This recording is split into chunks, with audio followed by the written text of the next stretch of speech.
Hello, good afternoon everyone. This is Spyfrat and I'm going to present to you my trading system. Actually, dalawang indicators na ang gamit ko. It could be Bollinger Band, 50, then standard deviation is 0.2. Tapos yung RSI or Relative Strength Index, the 30 period. So, simple lang siya. This can be applicable to any time frame and hindi ko rin nakikita sa system na ito. Ito yung ginagamit ko sa parabolics. As we all know, parabolics is the mother of all chart patterns. Okay? You can make basora a bagger and vice versa. Yung bagger balik ulit sa pagiging basora. Divergence. Spotting divergence sa RSI price. This is the bullish divergence. Nakikita natin the bearish divergence.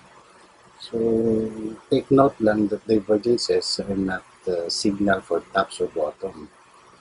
Normally, they are breakers ng kung uptrend, may victim ulit, tapos may pullback, kung sa downtrend naman, may bounce. Pero occasionally makikita mo using divergence na yung top makukuha mo o yung bottom. Okay? This is the system notes and theories that I'm using. So, above B band, in RSI 50, yung level 50 is kung yung stock price above B band, tapos yung RSI is above 50 level, uptrend siya. Same when the RSI is below 50 and price is below B band, downtrend naman. Using RSI 14, any price na above RSI 70 is considered overbought, but sa RSI 30, they're considered as parabolic. So, parabolic lives in a high RSI environment, actually. So, may mga chances na if you're using RSI 14, you tend to skip that stock kasi akala mo overbought na siya. But doon natin kikita na once you're using RSI 30, doon umurangkada ng mataas masyado yung stock prices. So these are the sums of the notes na theories na nakikita ko along all these years and experience ko using the RSI 30 at yung B-band. Meron akong theory na if divergence occur at oversold level, say below 30, it suggests bottom or near bottom on that. So particularly, dapat na natin, we took risk on buying that stock. Ganun, pag may divergence na siya. So, normally, ginagamit sa RSI lang dati is overbought and oversold levels. So, I tend to take note kung saan nauntok yung price. And that's when I came up with RSI walls. So, if that wall is broken, merong spike sa price. So, ito yung example ng mga RSI bullish divergences natin. Oops, sorry for that. Occurring at oversold territory suggests bottom. So, dito, it is below 30. So, ito yung light crude oil. So, nag-45, tapos nag-divergence, nag-bullish divergence, and umakyat ang bounce. Then, ito siya. Same din. We suggest na may bottom na occur kasi nag-bounce na. So, after the fact, makikita natin that when you experience mga ganitong setup, you tend to buy on those levels dito. Kasi it occurred below 30 RSI na siya. Ito naman is the level 50. Makikita mo na yung price below sa B-band and at the same time the RSI goes below 50. So it's a sell signal. So boom, pagtapos nun bumagsak na ng todo yung price. Parabolic theories, parabolic wall, ito yung ni-discuss ko earlier. So dito nauuntog yung price, yung RSI sa level na to. But you take note, umakyat pa siya. But once nauuntog, may mga pullbacks pa siya. So ito siya. Once na-break na siya, yung spike in price. Okay, so below naman dito, RSI 50, consider support. Ito yung green, support rin. So, dati, ginagamit lang siya sa below 30 as oversold condition, above 70, overbought condition, that is in the RSI 14. So, I'm using RSI 30. So, ito rin example ng mga parabolic walls. Above na siya sa RSI 70. Okay? So, may mga pullbacks, mga deep correction. Ito naman, bumagsak ng todo kasi nag-parabolic burst. So, coming from a high RSI environment, nag-below siya sa RSI 70, it's considered parabolic burst. Ito yung example ng gold, which was happened in April, I think, 2011. There we go. So, classic example ng parabolic, tapos nag-burst, then bumagsak ng todo again. So, this level is parabolic status na siya. Then, the RSI 70, na-breach, bumagsak. Okay. Meron din last leg up, na where umakyat ng todo, bumagsak, bumalik. So, mga konting ingat lang minsan sa take ng sobrang volatile na stocks, lalo na kung parabolic. Kasi mabilis na bugsak, mabilis na umakyat, things like that. Ito, nag-last leg up, double top. So, noontog dito. So, bumagsak again. So, if you notice, the RSI level 50 here serves as a support coming from a high RSI. So, then nag-bounce, noontog, bumagsak ulit. So, sa parabolic notes natin in theories, stock price is considered PHR, no, or parabolic high risk. Ito yung parameter siya if RSI daily in parabolic status, meaning 70 above yung readings niya, exceeds that of RSI weekly, yung parabolic status rin. So, dapat both RSI daily and weekly nasa parabolic status siya. Pero kung yung daily niya is greater than RSI weekly, then it is considered parabolic high risk. Now, may mga stock na sobrang grabing momentum. And those stocks tend to go as high as 80. We have recently seen Vitarich, Primex, I think so. Before that, IS. I think mga stocks na ganyan, sobrang grabing momentum. But once they reach 80, both of them, daily and weekly RSI, it is considered extreme parabolic and is likely on a toppish mode already. And very high risk na siya. And likely to trigger a deep correction. So, ang gagawin lang natin doon kapag ganun na yung stock na yun is to set a trail stop. Kumbaga, sundan lang natin. Kung manageable yung position mo, then trail stop ka. Maraming strategy dyan sa trail stop. You can use the open price, you can set a certain level, mga ganun type. Kung malaki naman ang position mo, then you start slicing your position. Kumbaga, you tend to sell on strength. Kapag ganun na, paunti-unti bawas-bawas. Kasi hindi natin masabi, biglang bubuhusan yan kasi high risk na siya. So, if you are caught in that type of dilemma na kumbaga nagbuhos bigla at hawak mo pa yung malaki mong shares, then baka magpanik ka. So, when you tend to see that the stock you're holding is in extreme parabolic status, then slice ka na or set ka na ng trail stop. Okay, This is a classic example again. So talagang inabangan ko that time kung paano ang characteristic ng gold nun. So I took a screenshot and take some notes about it. Here we go. So after nangyari nun, bumagsak ng todong yung gold.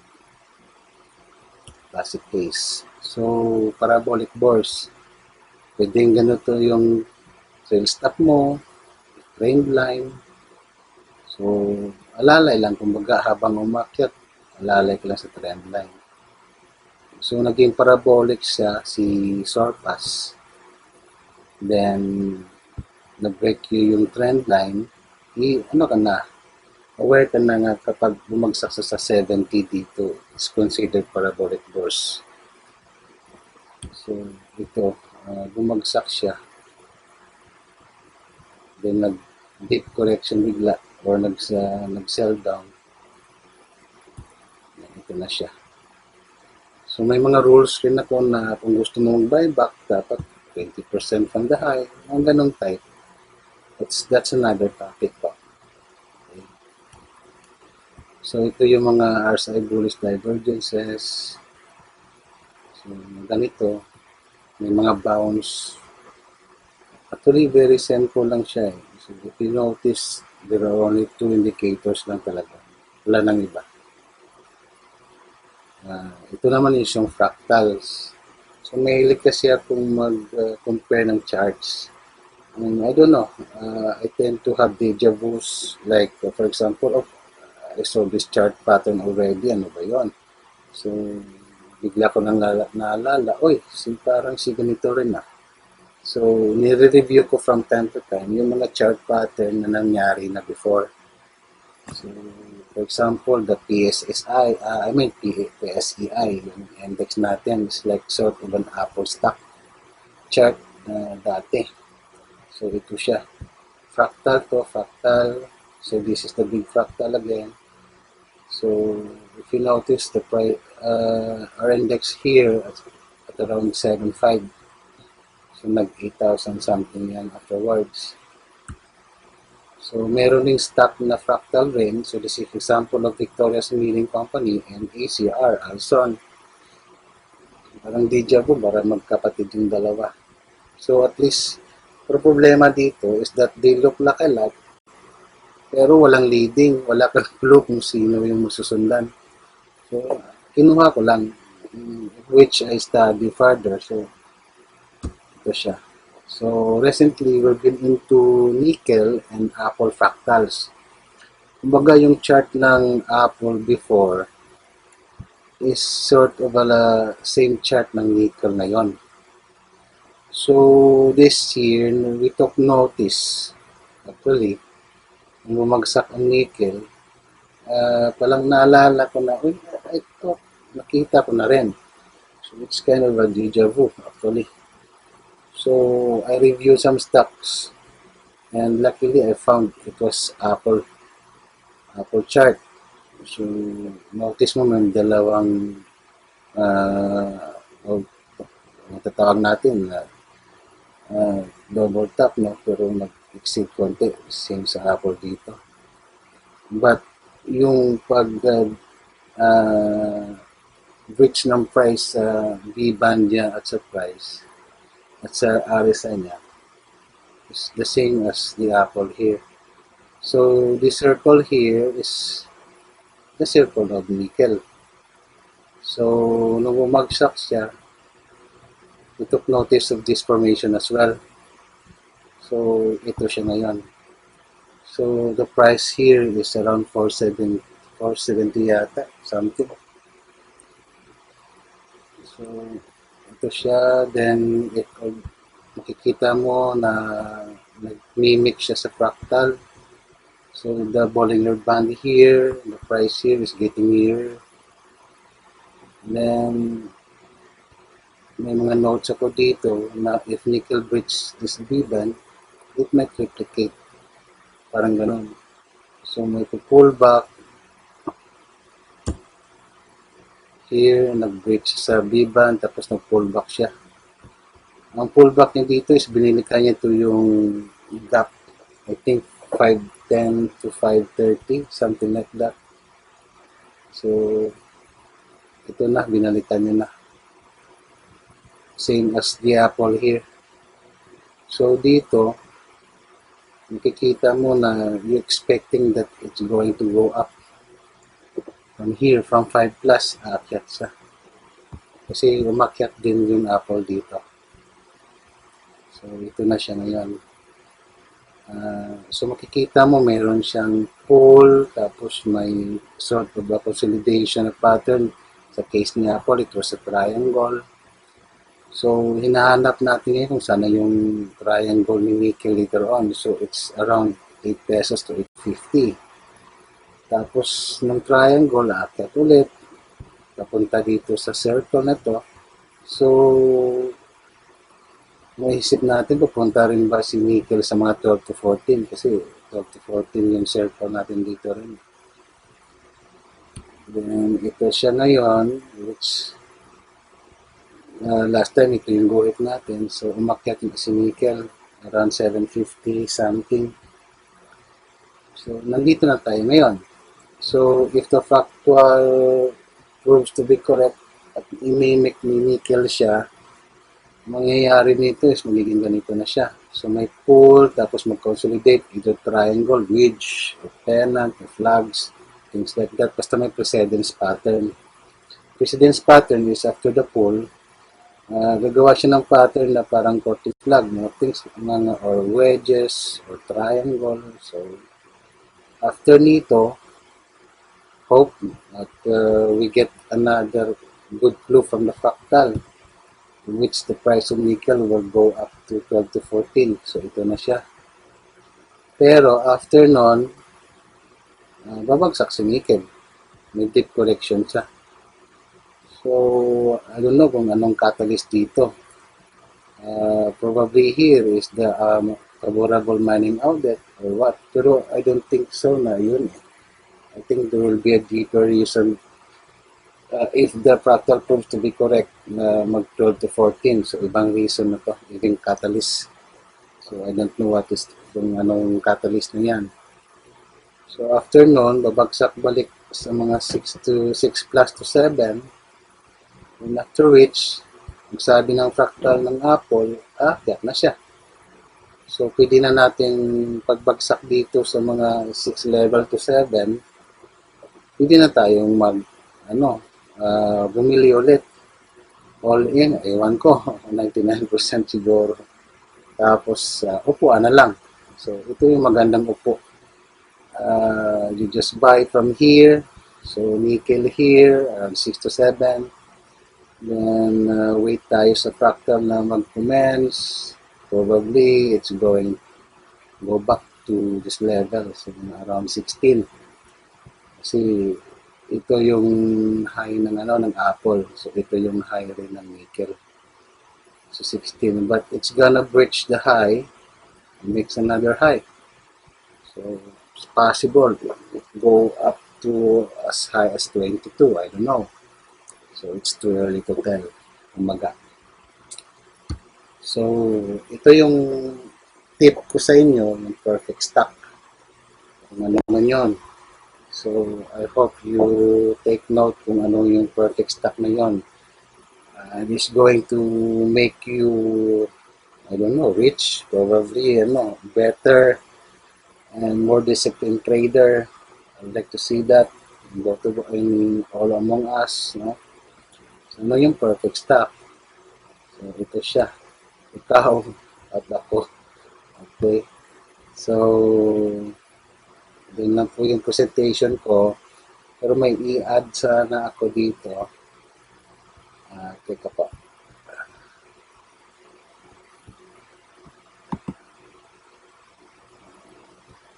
Problema ko kasi hindi ako marunong magkuha ng video. So, ito siya.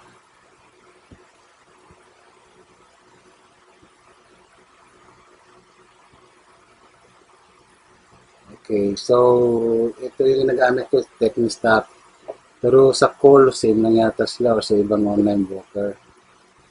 So, yung gawin natin is siset lang natin sa Bollinger Band. Tapos sa RSI. So, if you notice, di ako gaanong nagre-rise sa volume.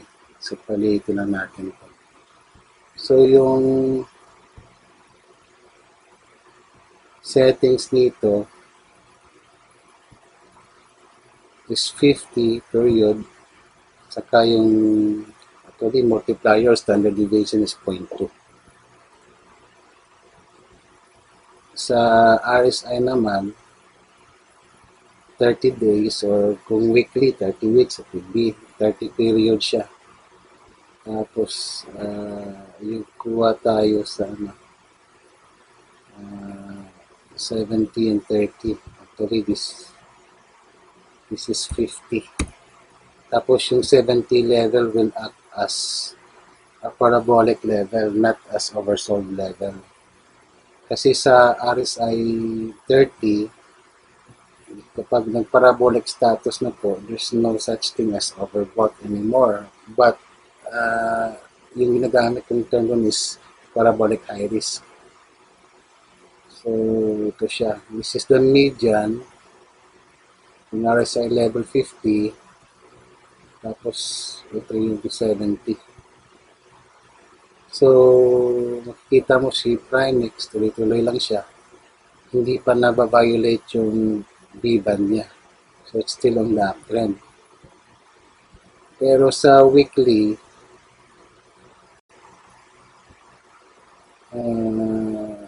it became parabolic sa weekly nung mga dito pa siya lang. Yung 1 plus level. Ang mangyayari kasi once the weekly goes into parabolic status ahead of the daily, mas very, very strong yung momentum ng pag-akyat. Yung ang napupuna ko. Unlike sa daily na kung mauna siya, may tendency siya na hindi siya gaano parabolic din siya which the price will go higher. Pero madali siyang kumbaga hindi siya sustainable. May akyat siya, then a few days later, mabibigla ka na lang, mamamatay na lang po. Normally, sa mga basura stocks, mga ganun, yung mga stocks na na-hype. So, if you notice, Primex still alive, very much alive with its parabolic weekly. Same rin sa, I think, sa Megawide. Kaya if you notice, those stocks, Primex and Megawide is very strong right now. Kasi yung weekly nila is still alive. Parabolic pa kumbaga. So ito, bumili ka dito, kitang ka na malaki. Then, you're sitting pretty na lang. Ito sa weekly chart. Yun na ang internet. Bagal. So, pumasok siya dito. So, 8 pesos. So, it's still in parabolic status sa weekly. Pero, take note rin kayo na once na-breach tong level 70 na to, it will do, I think, parabolic burst or babagsak siya ng mabilis. Take notice rin kung yung price saka yung B-band niya is masyadong malayo na. So, the stock tends to consolidate or correct. Correct, no? So, trail nyo lang palagi. So, yung may mga strategy din sa paglagay ng trail stop. So, yan lang po. And I hope na okay lang po kayo dyan ngayon. So, thank you very much. Ay, may isa pa pala. Teka po. Ito na yung pag matanda ka na, nakakalimutan mo na eh. I think wala na pala. Sa Bukaka, try nyo hanapin yung name ko, meron namang premium doon, saka merong free. If you happen to be a Bukaka premium, hindi naman siya gaanong malaki yung bayad, pero at least what we're doing there is to teach talaga, not to fish na tatanong ka lang ng stock na maganda or what, tapos blindly follow ka na lang. So, try nyo lang. Maraming libre doon. If ayaw nyo magbayad. I've been, modesty aside, I've been doing that for the past 20 years. Pero sadya yatang hindi, ewan, makikita nyo naman sa Stock Market Pilipinas page group wala naman masyadong nako-comment nun. So, at least sa Bukaka, makagive ka ng full time mo to teach sa mga subscribers ko.